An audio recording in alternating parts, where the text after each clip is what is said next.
Reading through the Bible in 1 year, August 12th, 1 Samuel chapter 2, Romans chapter 2, Jeremiah 40, and Psalms 115 through 116.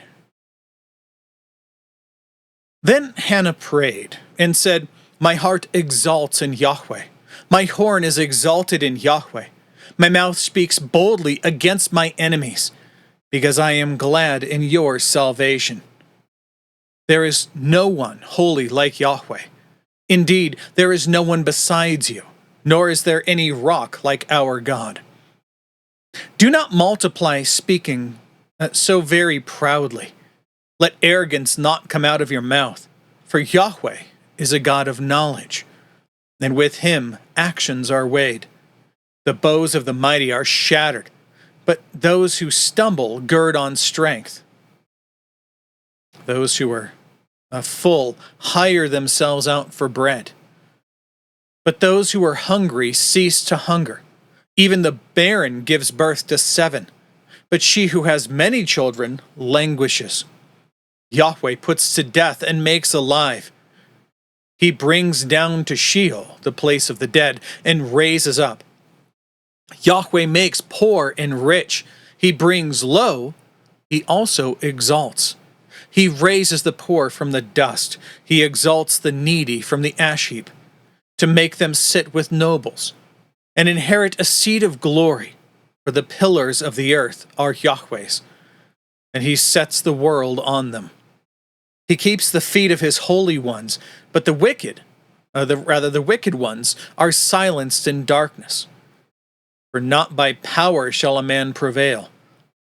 Those who contend with Yahweh will be dismayed. Against them he will thunder in the heavens. Yahweh will render justice to the ends of the earth, and he will give strength to his king, and he will exalt the horn of his anointed." Then Elkanah went to his home at Ramah, but the young boy ministered to Yahweh before Eli the priest. Now the sons of Eli were vile men. They did not know Yahweh. And this was the legal judgment for the priest with the people. When any man was offering a sacrifice, the priest's young man would come while the meat was boiling in a three-pronged fork in his hand, and he would thrust it into the pan or the kettle or the cauldron or the pot. And all that the fork would bring up and all that the fork would bring up, the priest would take for himself. Thus they would do in Shiloh to all the Israelites who came there. Also, before they offered up the fat in smoke, the priest's young man would come and say to the man who was sacrificing, "Give the priest meat for roasting. He will not take boiled meat from you, only raw." And the man would say to him that they must surely offer up the fat and smoke first, and then take away as much as your soul desires. Then he would say, "No, you shall give it up now, and if not, I will take it by force." Thus the sin of the young men was very great before Yahweh, for the men spurned the offering of Yahweh. Now Samuel was ministering before Yahweh as a young boy, girded with a linen ephod. This is like a training ephod, but basically just so that he gets kind of used to it, right? It's symbolic. And his mother would make him a little robe and bring it to him from year to year, when she would come up with her husband to offer the yearly sacrifice. Then Eli would bless Elkanah, and to his wife say, "May Yahweh establish you for a seed from this woman in the place of the one she dedicated to Yahweh." And they went to their own home. And Yahweh indeed visited Hannah, and she conceived and gave birth to 3 sons and 2 daughters. And the young boy Samuel grew before Yahweh. Now Eli was very old, and he heard all that his sons were doing to all Israel, and how they lay with the women who served at the doorway of the tent of meeting. So he said to them, "Why do you do such things, the evil that I hear from all these people? No, my sons, for the report is not good, which I hear from the people of Yahweh passing about. If one man sins against another, God will mediate for him. But if a man sins against Yahweh, who can pray for him? But they would not listen to the voice of their father, for Yahweh desired to put them to death. Now the young boy Samuel was growing in stature and in favor, both with Yahweh and with men. Then a man of God came to Eli and said to him, "Thus says Yahweh, did I not reveal myself to Did I not reveal myself to the house of your father when they were in Egypt, enslaved to Pharaoh's house? And did I not choose from them all the tribes of Israel to be my, choose them from all the tribes of Israel to be my priests, and to go out to my altar and burn incense, to carry an ephod before me? And did I not give to the house of your father all the fire offerings of the sons of Israel? Why do you kick at my sacrifice and my offering which I have commanded in my habitation, and honor your sons above me, by making yourselves fat with the choicest of every offering of my people Israel? Therefore, Yahweh, the God of Israel, declares, I did indeed say that your house and the house of your father should walk before me forever. But now, Yahweh declares, far be it from me.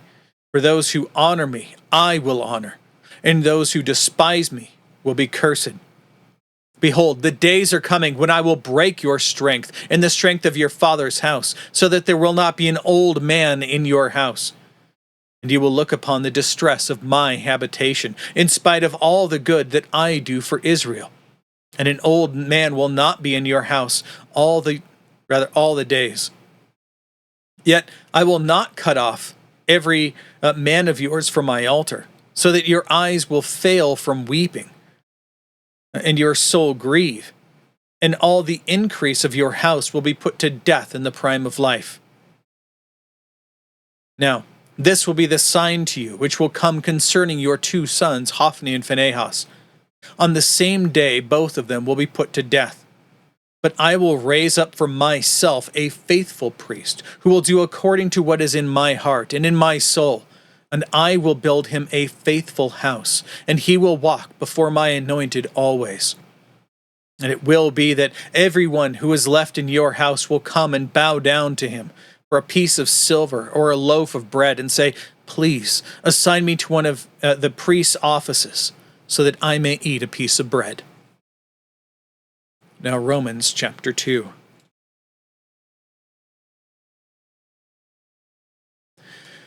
Yesterday, we began this great letter from Paul to the Romans. He declared his opening to them, told them the purpose statement in verses 16 through 17, and then revealed to them in verses 18 through the end of the chapter. I figured if it's 31 or 32. I always do that. 32. The reason why it is that God judges all the people of the earth is because everyone has sinned before him. So now we go kind of into a bit more detail on this. As a bit of a background, this book kind of discusses the great mystery of God, that he not only saves the Jews, but also the Gentiles, and kind of bounces those two things off of each other.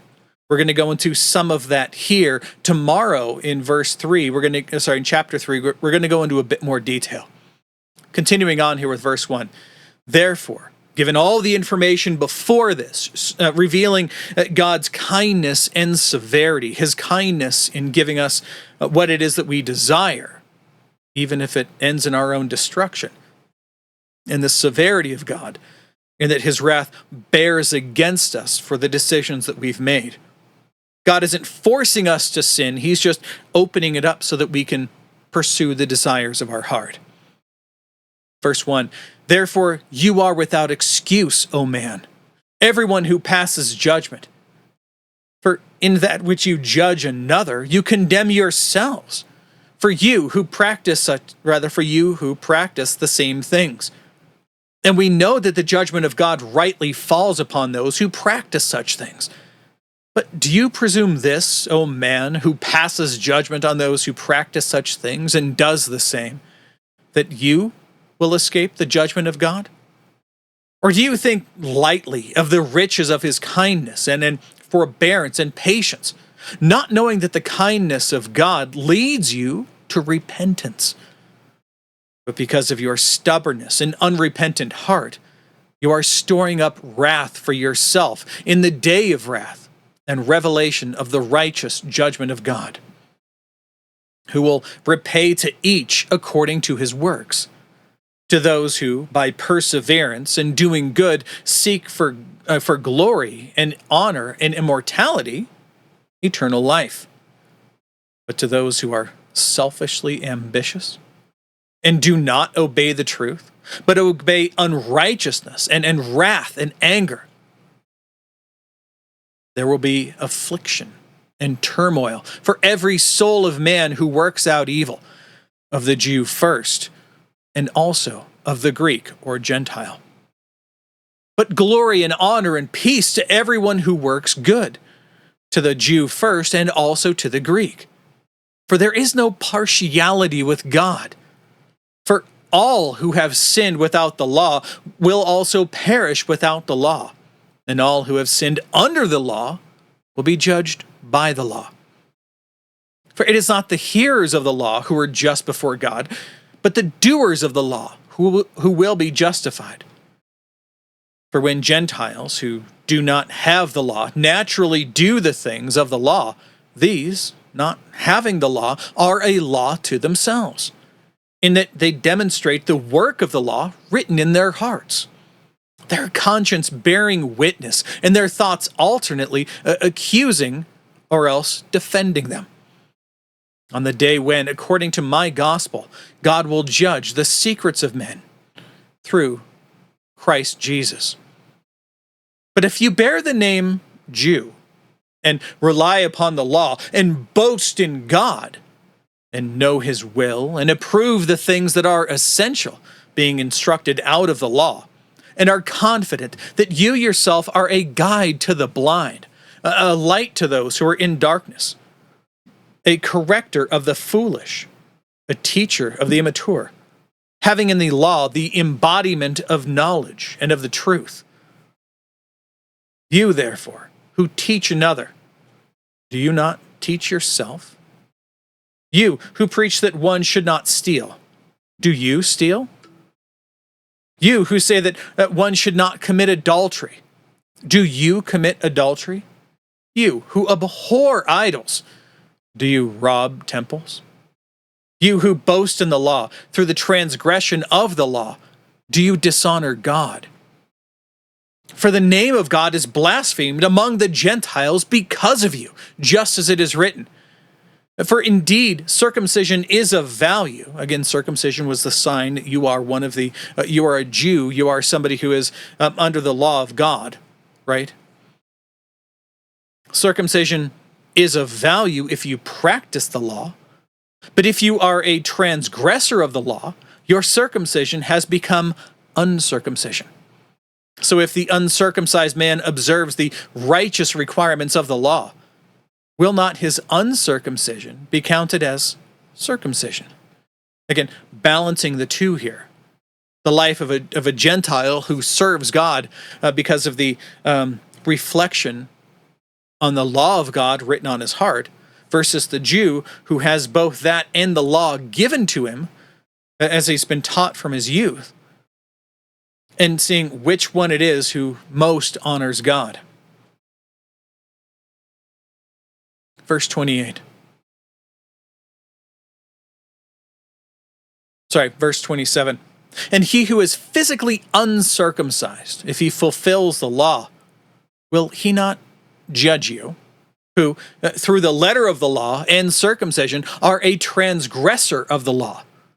He's asking for people to recognize their own hypocrisy. For he is not a Jew who is one outwardly, nor is circumcision that which is outward in the flesh, but he is a Jew who is one inwardly. And circumcision is that which is of the heart, by the Spirit, not by the letter. And his praise is not from men, but from God. That's all the notes to here. Let's move on to Jeremiah 40.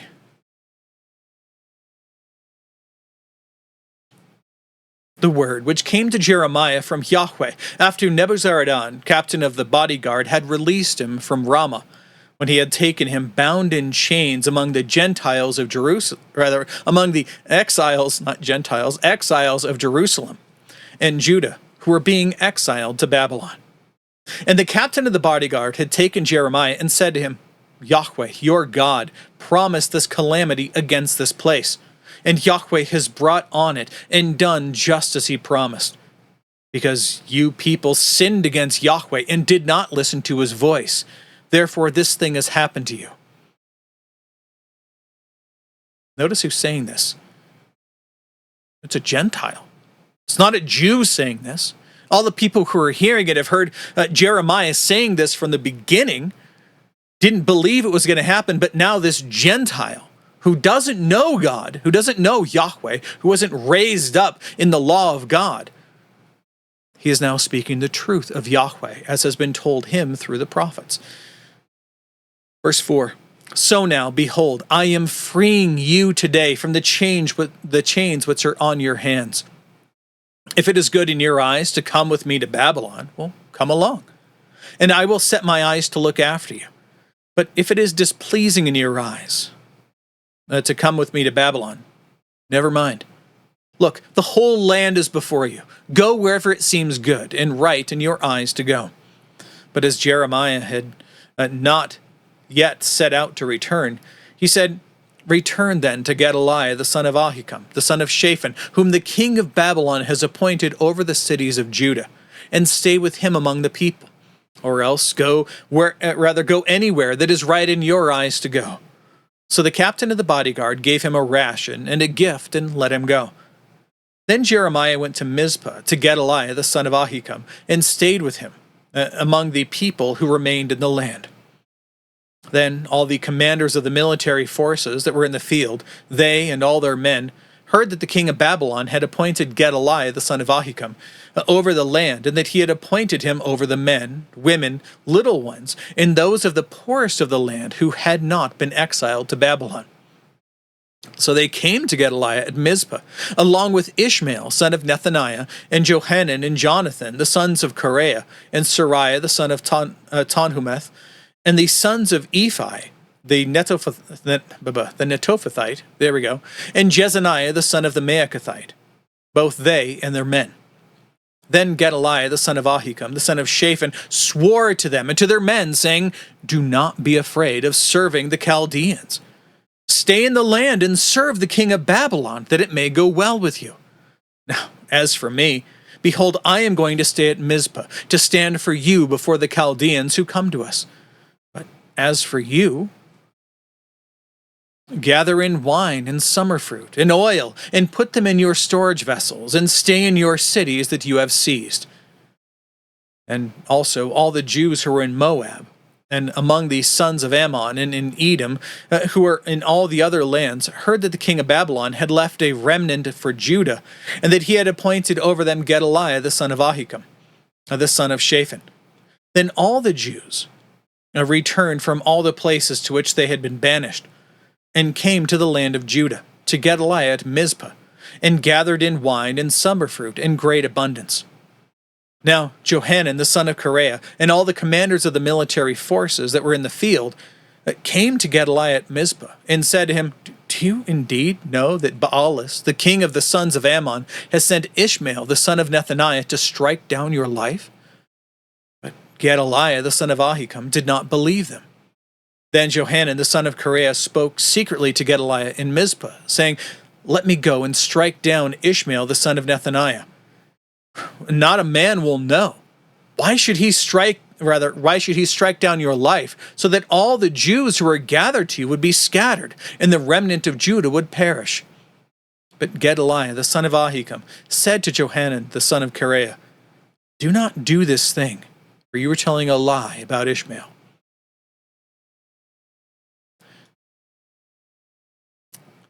I'm not going to tell you what happens, but you can read the beginning part of the next chapter. Should he have listened to the guy? Nobody knows. We'll find out tomorrow. Now, Psalms 15 through 16.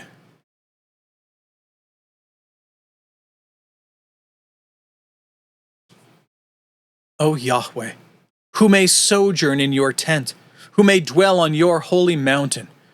He who walks blamelessly and works righteousness, and speaks truth in his heart. He does not slander with his tongue, nor does evil to his neighbor, nor takes up a reproach against his friend, in whose eyes a reprobate is despised, but who honors those who fear Yahweh. He swears to his own hurt and does not change. He does not put his money out at interest, nor does he take a bribe against the innocent. He who does these things will never be shaken. Psalm 16. Keep me, O God, for I take refuge in you. O my soul, you have said to Yahweh, you are my Lord. I have no good without you. As for the saints who are in the earth, they are the majestic ones, in whom is all my delight. The pains of those who have bartered for another god will be multiplied. I shall not pour out their drink offerings of blood, nor will I take their names upon my lips. Yahweh is the portion of my inheritance and my cup. You support my lot. The lines have fallen for me in pleasant places. Indeed, my inheritance is beautiful to me. I will bless Yahweh, who has counseled me. Indeed, my mind instructs me in the night. I have set Yahweh continually before me. Because he is at my right hand, I will not be shaken. Therefore, my heart is glad, and my glory rejoices. My flesh also will dwell securely. For you will not forsake my soul to Sheol. You will not give your Holy One over to see corruption. You will make known to me the path of life. In your presence is fullness of joy. In your right hand there are pleasures forever. That's it for today. That's all the reading and also all of the text. God willing, we'll be back tomorrow. Behold the word of the Lord.